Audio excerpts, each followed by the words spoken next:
कभी भी बदल सकते हैं। इसलिए ये हमारी बहुत बड़ी ताकत है। और कई वर्षों बाद पहली बार ऐसा हमारे भलाई समाज में हुआ है कि हम सब हर गांव का आदमी यहाँ पहुंचे और इस बात को अंगीकार करें, स्वीकार करें कि हमारा मत वहां पड़े जिस पे उसकी कीमत नजर आए।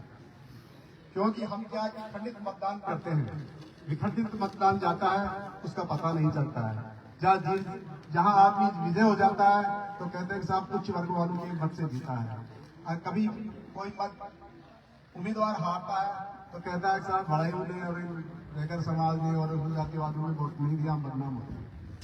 इसलिए अब की बार हमने तय किया है कि हमारा मत भाई मनीष जी को मिले और आप आगे आगे हमारी मदद करें। हम कई बार तकलीफें पड़ते हैं, हमारे पर अत्याचार होता है, पीड़ित होते हैं, उसमें हमको संबल नहीं मिलता है, सहायता नहीं मिलती है। हम आपसे आग्रह करना चाहते हैं कभी भी ऐसा कोई किसी गांव में किसी भलाई समाज के साथ कोई अत्याचार होता है तो आपको हरदम हमारे साथ खड़ा रहना है। इस बात के लिए आप हमारे बीच में हैं और इन सब बातों से आप हमारे समाज को आश्वस्त करेंगे और हमारा मार्गदर्शन करते रहेंगे तो हम आपके साथ हैं। हमारी एक ही शर्त है कि हमारे को कहीं प्रताड़ित नहीं किया जाए, क्योंकि मत देते हैं, मत का पता नहीं चलता मत किसको डाल के आगे है। पता चलता है कि यार ये मत दिया ही नहीं हम लोग को, हमारा समर्थन नहीं किया से आज दिन में कैसे खड़ा हुआ। अब हम सब लोग एक मत से हैं, विधानसभा साफ रखे, सारा भलाई समाज आपके साथ है और किसी पर भी कोई अत्याचार होता है तो आपको आगे रहना है। यही हमारा अनुरोध है। आपका बहुत कीमती समय है, आप मीटिंग करके सभाएं करके अगले दिन में चले जाते हैं। आज जैसे 13 तारीख है, 14 तारीख की मीटिंग खत्म होगी रात को 2-3 बजे तक। अब आपका बहुमूल्य समय नहीं लेना चाहते और मैं यही इसको आपके उन्हें सम्मान, आभार और आदर के साथ इस बात को मैं समाप्त करता हूँ, विराम देता हूँ। बहुत बहुत धन्यवाद। सम्मानीय भलाई समाज युवा साथी, हमारे युवा हमारी समाज की आज जो देख रहे हैं व्यवस्था, उसके अनुरूप विधायक श्री मनीष जी यादव, आप सबका दीपावली की शुभकामना मेरी तरफ से, मेरे परिवार की तरफ से आप सबको हार्दिक शुभकामना। मैं मनीष जी से मात्र एक निवेदन करूंगा और कुछ नहीं कहना चाह रहा, समय का अभाव है, कहने को तो बहुत कुछ है। जब भी आप सत्ता में विराजेंगे, हमारी समाज के ऊपर दूसरे जो अपने आप को बहुत प्रबल समझते हैं वो लोग अत्याचार करते आए हैं और करेंगे, उसमें आप उनका सहयोग नहीं करेंगे। मैं आपसे ये निवेदन करता हूं। हमारे प्रधान जी ने भी यही बात कही, मुझे मात्र एक ही बात कहनी थी कि हमें समान का दर्जा चाहिए, हमें कुछ नहीं चाहिए। वोट आप जो हमारी समाज के वोट की गिनती है उसके अनुरूप हमें 18 से 20 हजार हमारे को बताया गया, 18 से 20 हजार आपके पक्ष में पड़ेंगे। तालियां नहीं बज रही, मैं बोल रहा हूं आप तालियां नहीं बजा रहे। मनीष जी भाई, मनीष जी के समर्थन में बजा दो।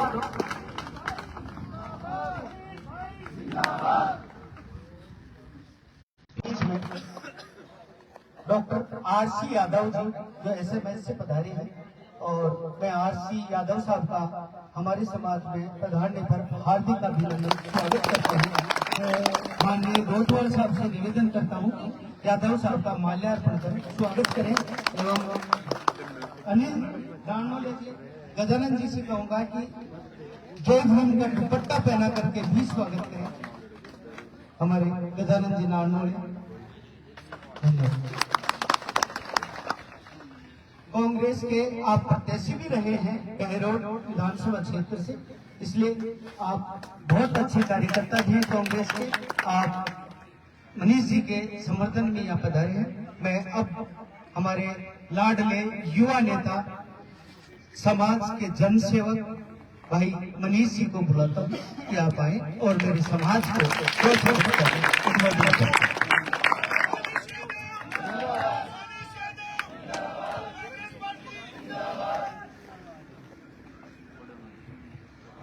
आज भलाई बुनकर समाज की तरफ से आयोजित इस आशीर्वाद सभा में हमारे मंच पर उपस्थित आदरणीय नन्नाल जी गोठवाल साहब, बहरोड से कांग्रेस के 2018 के विधानसभा चुनाव में प्रत्याशी रहे आरसी साहब, पवन जी हमारे बीच में, शीतल जी लोबड़ावास, नारायण जी लोबड़ावास, भैरू जी बंगाली, बाल प्रकाश जी लोचुकावास, सत्यनारायण राम प्रकाश जी चोपड़ा, हनुमान जी लेटकावास, लक्ष्मीनारायण जी खोरी, हीरालाल जी लाखनी, बाबूलाल जी कुंभावास, शीतल जी कुंभावास, कैलाश जी लाखनी, सावरमल जी, पूरन जी चोपड़ा, सुरेश जी कालूकावास, अनिल जी लाखनी, हमारे जो अध्यक्ष कालू जी माधोकावास, मुकेश जी मार्की, पूरण जी मिठारा, महेश जी बंगाली राजपुरा, प्रवीण जी कुंभावास, रामधन जी सुराणा, पंछी जी सुराणा, लिखराम जी सुराणा, पवन जी सुराणा, प्रभुदयाल जी राजपुरा, पंछी जी पीपलोद, रामचंद्र जी मिठारा, लादूराम जी देवन, साधुराम जी देवन, सोमनाथ जी देवन, रतन जी चोपड़ा, रमेश जी देवपुरा, बनवारी जी अमृतसर, राजेंद्र जी गोठवाल अमृतसर, प्रेम प्रकाश जी तिगरा, सुरेश बुनकर जी तिगरा, मंगल जी निंदोड़ा, हमारे सरपंच साहब मंगल जी, महेश जी निवाड़ा, लीलादा जी कांट से, जगदीश जी झारसा से, किशोर जी, दुर्गा प्रसाद जी रड़ावास से, ग्यारसीलाल जी रड़ावास से, राजेश कुमार जी बुनकर साहब हमारे वार्ड पंचखोरी से, रामजलाल जी गोठवाल साहब बिशनगढ़ से, रामकरण जी बिशनगढ़ से, रामेश्वर जी बिशनगढ़ से, प्रभुदयाल जी बिधारा से, महावीर जी हमारे वकील साहब, गिरधारी जी शेरपुरा, हमारे महेंद्र जी खंडेलवाल साहब, कहीं यही आस पास में हमारे प्रांतीय भलाई समाज के अध्यक्ष। अच्छा, कोई एक्सीडेंट हो गया इसलिए वो चले गए। मंच पर उपस्थित सभी अतिथि और हमारे भलाई बोलकर समाज के सभी प्रतिनिधि, मैं सबके नाम बोल नहीं पाया, तो मुझे लग रहा है कि सभी सम्मानित आप आए हुए सभी के चरणों में प्रणाम करता हूँ। आज बाबू, मेरा तो आपसे यही निवेदन है कि जो बातें हमारे मंच पर आज आप लोगों ने रखी है, वो बातें तो चुनाव के समय एक नेता कभी आता है, वो अपनी अपनी बात कर जाता है, झूठा दिलासा दे जाता है, तो वो बात आपकी जिम्मेदारी थी।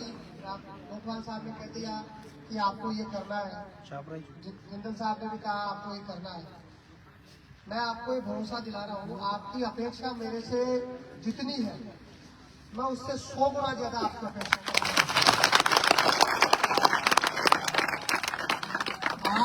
आज आप जो मांग रखोगे मैं उसमें हाई करूंगा, क्योंकि चुनाव 25 तारीख को मेरे को तो हाई करना है। लेकिन आप ईमानदारी से बताओ, पिछले 12-13 वर्षों से मैं आपके बीच में सक्रिय हूँ। आप अपनी आत्मा से बताओ, सब प्रतिनिधि आप जानते हो, आज तक मेरे से कोई किसी एक के भी व्यक्तिगत रूप से कोई शिकायत हो 12-13-14 वर्षों में भलाई बुनकर समाज के किसी व्यक्ति को, तो आप ला करके खड़ा कर दीजिए। मैंने 12-13-14 वर्षों में, मैं आत्मा से कहता हूँ, ईमानदारी से कह रहा हूँ, मैंने भरसक प्रयास किया है। जो हमारी समाज व्यवस्था है उसमें जो तकलीफ में है, पीड़ित है, शोषित है, वंचित है, वो किसी भी वर्ग का हो सकता है, भले वो भलाई बुनकर समाज हो या अन्य समाज हो, लेकिन विशेष रूप से हमारे शाहपुरा में बहुत बड़ी संख्या में भलाई बुनकर समाज है। और मैंने मेरी आत्मा से उनको मेरे परिवार का सदस्य मान करके हमेशा, जब भी कभी हारी, बीमारी, दुख तकलीफ हुए, कभी संघर्ष हुए, कभी कहीं पर कोई बात हो गई हो, तो कहीं पर भी मुझे अगर किसी ने याद किया है तो मैं हमेशा उनके पास मिला। आज हारी, बीमारी, दुख तकलीफ में आदमी परेशान होता है और उसको रहता है किसको बात करें। आप ईमानदारी से बताओ, आज तक आप में से किसी ने, आप में से आपके किसी रिश्तेदार ने मेरे को कभी काम में तो लिया होगा? लिया है तो हाथ खड़ा करके बता दो किसी ने लिया है, आत्मा से। जब आप लोगों ने मुझे लिया है हारी, बीमारी, दुख तकलीफ में, तो मेरी भावना जनता के प्रति हमेशा जनता की सेवा करने की रही है।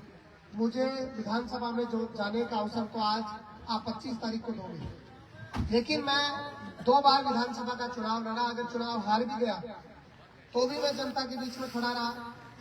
मैंने हमेशा भरसक कोशिश करी कि मेरे अपने लोगों के बीच में हमेशा मैं जो सेवा का मार्ग है उससे किसी न किसी माध्यम से जुड़ा हूँ।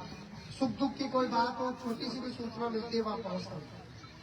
आज आप याद करो, कोरोना का समय 2 वर्ष पहले था और कोरोना में हमारे क्षेत्र में, मैं ये नहीं कह रहा कि केवल अकेले बड़ाई होगी, लेकिन आप अपने समाज से भी जोड़ करके देखोगे तो मुझे लग रहा है कि आपकी जहां तक नजर जाएगी, जहां तक आप नजर दौड़ाओगे, वहां पर मैं या मेरा कार्यकर्ता ने पहुंचने की कोशिश कोरोना के समय के लिए जनता की सेवा करने की। अब जो मुद्दे आपके हैं, आपने अन्याय की बात कही, कहीं बात हो जाए, कोई घटना हो जाए या कोई सरकारी कर्मचारियों से संबंधित कोई बात कही, तो मैं आपको निवेदन करना चाहता हूँ, कहीं पर कोई अन्याय हुआ आपके वर्ग के साथ में या किसी भी परिवार के साथ कोई अन्याय हुआ, तो मैं निश्चित रूप से आपको कह सकता हूँ, कहना चाह रहा हूँ, मैं उस अन्याय में अगर वास्तव में दिखती हुई अन्याय है तो मैं जरूर उस अन्याय में न्याय दिलाने का हिस्सा 100% बनूंगा। अगर बस दो भाई लड़ लिए आपस में और एक भाई मेरे पास पहुंच गया तो मैं माफी चाहता हूँ, हाथ जोड़ करके कहता हूँ, फिर मैं भाई थे खड़ा, दोनों भाई बैठ फैसला कर लीजिए, मैं उड़दवा जाऊँ, क्योंकि फिर मैं उड़दवा के बाद में फिर कहीं बच्चे भी करे आज अड़े उड़े तू आज बड़े उड़े और आज तो उड़जो भी बोल, मैं भी कहा हिंदी से बोल तो था गाड़ी में अपना नहीं पा जाऊँ सारी। तो मेरा तो क्या बहुत है कि जो सरकारी कर्मचारियों से संबंधित कोई बात है, कोई भी मुद्दों से मैं था कि अपेक्षा माड़ा था उतरूंगा, बोल बचाऊं तो बहुत लंबो कहीं बहुत लंबो बोल सके चाहते, लेकिन क्या मेरी आत्मा ने मेरा मन ने जानो 1% आज भी कोई भी ये नहीं सोचे कि मैं कोई किसी मानसिकता से ग्रसित हूँ, किसी दूषित मानसिकता से ग्रसित हूँ, मैं खुले दिमाग का व्यक्ति हूँ। मेरे साथ आपका जो मैं उदाहरण बताता हूँ, मैं राजस्थान विश्वविद्यालय का अध्यक्ष बना, तो वकील साहब ये सब लोग कई लोग सब जानते होंगे, मैं अरावली छात्रावास में रहता था। हमारे समय में अरावली छात्रावास जब बना था, समाज कल्याण से बना था, तो वो उस समय रिजर्व था शेड्यूल कास्ट का, फिर वो उसमें एडमिशन कम हुए तो हमारे सबके लिए ओपन कर दिया उसको, तो मेरा भी एडमिशन उसमें 2 साल रहा, 2 वर्ष रहा, हम एक साथ रहते थे, उसमें सब वर्गों के लोग रहते थे, शुरू के 2-4 साल को सब वर्गों का था, बाद में वो पर्टिकुलर हो गया। मैं उस विश्वविद्यालय का अध्यक्ष बना ना, आत्मा से कहता हूँ उस छात्रावास का आपके वर्ग का बहुत बड़ा योगदान उसमें मेरे साथ अध्यक्ष मुझे बनाने में उस समय। लेकिन विशेष रूप से आज आपका कार्यक्रम है, आप लोग मुझे आशीर्वाद देने आए हो, समर्थन देने आए हो, मैं आपको आश्वस्त करना चाहता हूँ, मेरी आत्मा से मेरे मन से जितनी सेवा कार्य आपके लिए हो सकता है, निष्पक्षता से जो काम हो सकता है, उसमें कोई कसर नहीं छोड़ूंगा। और आप ताकत दोगे तो आपके समाज से जुड़े हुए मुद्दे जो आप दोगे, जिनको वास्तव में कहीं रखना है, विधानसभा में रखना है, कोई बात रखनी है, उनको मजबूती से रखने का काम करूंगा। एक बड़ा मुद्दा होता है कि भाई हमारे सरकारी कर्मचारी होते हैं, उनके ट्रांसफर कर दिए जाते हैं, देख करके भाई ठीक है, इसका ठीक है कर दो, मैं मेरे आदमी को ले आता हूँ। मैं आपको कह रहा हूँ, सबसे पहले आप इस बात को समझे, मैं इस मानसिकता का व्यक्ति तो हूं नहीं कि मैं किसी को यहाँ से बात हूँ। हाँ, ये जरूर है कि कोई हमारे क्षेत्र का और विशेष रूप से आपके वर्ग का कोई व्यक्ति बाहर है, तो मैं उसका पूरा ख्याल, पूरा ध्यान मैं निश्चित रूप से रखूंगा। और बाकी तो देखो, काम पड़ता है 10% 15% लोगों, लेकिन भारी बीमारी दुख तकलीफ में तो आदमी सबके संघर्ष रहता है, किसी के भी जरूरत पड़ जाती है कई बार, तो मानव जीवन है ये तो, इसमें तो सब प्रकार की चीजें हैं।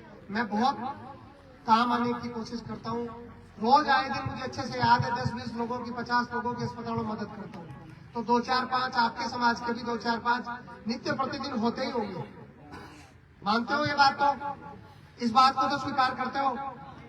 तो मैं आपको निवेदन कर रहा हूँ, आप कांग्रेस पार्टी ने मुझे उम्मीदवार बनाया है, दूसरी बार मुझे मौका मिला है, कांग्रेस पार्टी ने 18 में भी टिकट दिया था।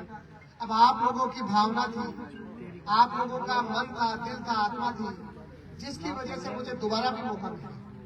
और कांग्रेस जैसी पार्टी ने अवसर दिया, जो गरीबों की पार्टी है, जो हमारे देश और विश्व की सबसे पुरानी पार्टियों में से एक है, तो उस पार्टी ने मुझे उम्मीदवार चुना है। हाथ का चुनाव चिन्ह जो हमारा है, तो आप उसका भी ख्याल रखें।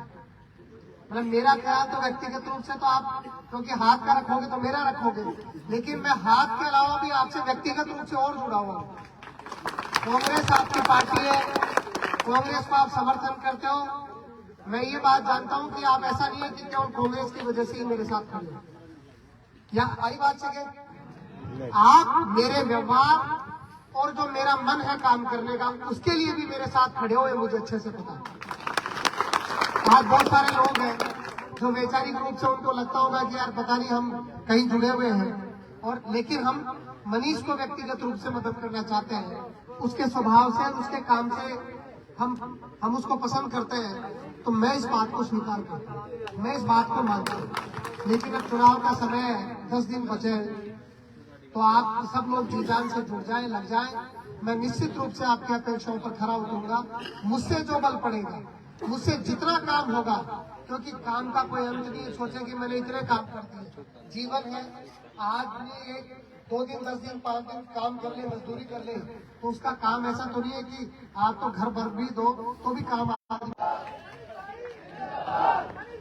जिंदाबाद। हाथ पर मोहर लगेगी, जात पर न पात पर, जात पर न पात पर, जात पर न पात पर।